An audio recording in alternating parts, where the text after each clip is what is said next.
when I feel as though I'm without, I must too look within. I say this because today is Father's Day. June 20th, 2021 is the first Father's Day spent where my grandfather, my pap, is no longer physically present. And I wanted to share this simple acknowledgement because I know that there's a sister without her brother, a wife without her husband, a child without their father, a grandchild without their grandparent.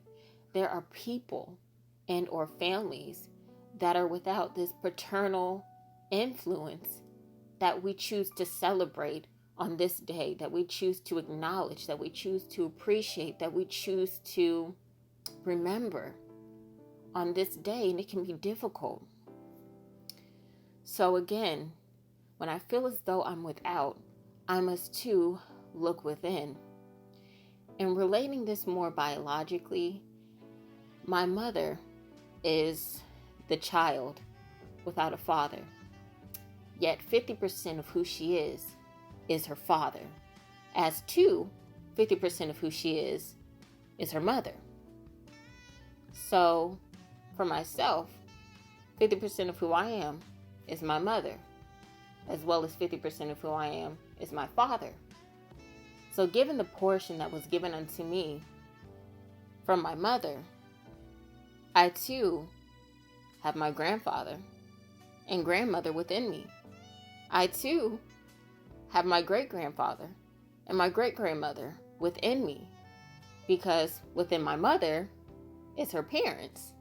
So moreover, it's just like your ancestors are within you.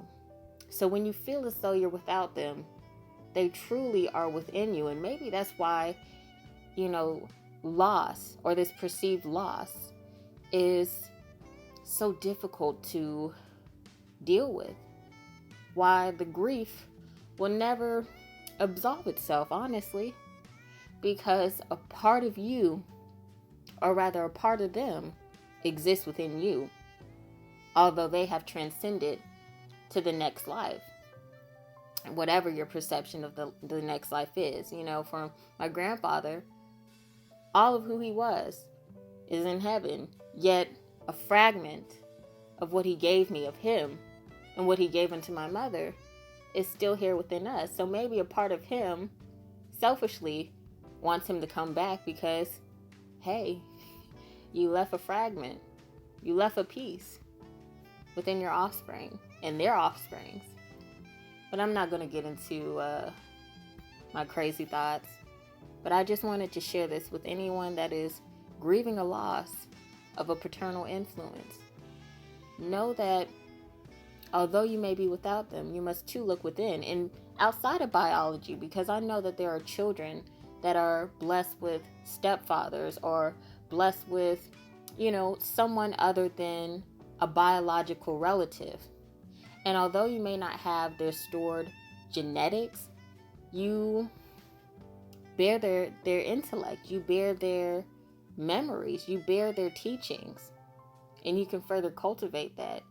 Every word spoken unto me by my grandfather, I remember.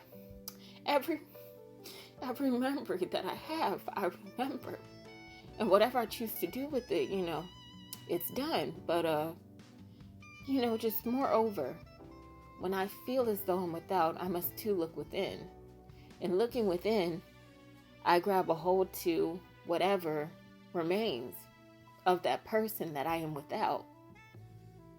So hopefully this was helpful. It might have been a bit insightful. I don't know, but it helped me. So I only could assume that it could possibly help other people to know, like, hey, you may be without, but you must too look within. And maybe you'll find that you're not as lonely as you feel. You're not as voided as it may appear. And also, too, I just wanted to add this because I know that I have a family friend who lost their son. And to the fathers that are without their children, know that the same message that I mentioned previously applies to you. You know, your children are still within you because they have a piece of you. So you're never without your children. And you're not any less of a father for not having your children present, you know? So that's my final thing that I wanted to say. I'm very emotional right now and I do apologize, but honey, it is what it is. But happy Father's Day to the fathers that are present, to the fathers that are present in spirit. Happy Father's Day. Happy Father's Day.